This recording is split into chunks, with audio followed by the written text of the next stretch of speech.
Mark Elliott, welcome to the program. Carlos, thank you. This is such an honor and a pleasure to get a chance to sit down and talk about some of the work that we do here at JPMorgan Chase, supporting our veterans and our families, because we believe our families serve right alongside our veterans. Now it's time for our Chase Spotlight, Mark Elliott.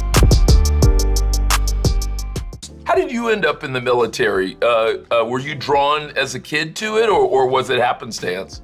I was going to be an NFL football player. That was my dream. And there was a few, smaller colleges and universities looking at me, and I said I wanted to be an engineer. I ended up going to Marion Military Institute to play football in Alabama. And because it was a military school, that's part of the thing that you have to do. I discovered that, sports in college is a job, and it kind of hurts you when you're trying to be a student as well. And after 1 year playing, I decided I wanted to be a student. And that kind of launched my military career, to be truthful. And so tell me a little bit about the military. What did you enjoy about it, and what was particularly challenging? It was the brotherhood and sisterhood. When you're in the fight, you're serving from that person to your left and to your right of you. That's what it's about. We want to make sure each one of us comes home safe. And so that's what I love about, the military, and that camaraderie, and that, looking out for somebody else, not being focused on yourself. So how did you end up at JPMorgan, and what are you doing there today? I was in the Pentagon, and I recalled the Chief of Staff of the Army calling me into his office, and he said, "Hey, Mark, this is just not working. But I've got something else you may want to consider." He said, "You ever heard of this company named JPMorgan Chase?" So I got a call from the COO that Monday and asking me to come up to New York and interview for a job. I think 15 interviews later, they said, "Listen, we love you. We think everything's great, but we're going to go with a different guy. But we like you so much, we want you to go work in tech."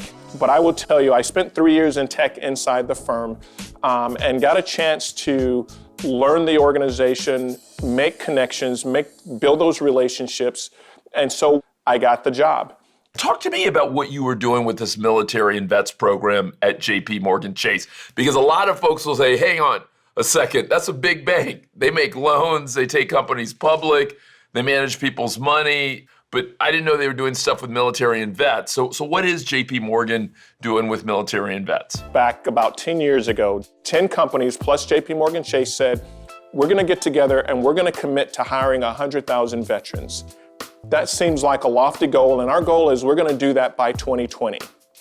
So if you can imagine, Carlos, it's 2020 right now. The goal was 100,000. Today, we're about 660,000 veterans hired. Those 11 companies have grown to over 200 companies. We're getting some amazing, talented individuals in our organizations, and we're on the scale of one of your top 10 tech companies in the world. Veterans are entrepreneurial at heart, so we said, let's help them start small businesses. So we sponsor some organizations. One in particular is called Bunker Labs. It's like an incubator that says, you're a small business, we're gonna help you grow your small business. We're gonna help you have those connections. And then Carlos, the thing that we just are so proud of, this firm has given away almost 1,100 mortgage-free homes to veterans since 2010. These are to veterans who may have fallen on difficult times, may have injuries that prevent them from working, their full gamut. And we said, listen, we're gonna give you this no mortgage, this free home to make sure that you get a new start in life. So those are just a few of the things that we do. We're gonna launch a new initiative around financial health and wealth creation, because we want our veterans to experience that. Because we believe your service should mean something once you come out and have this financial health about you and your family.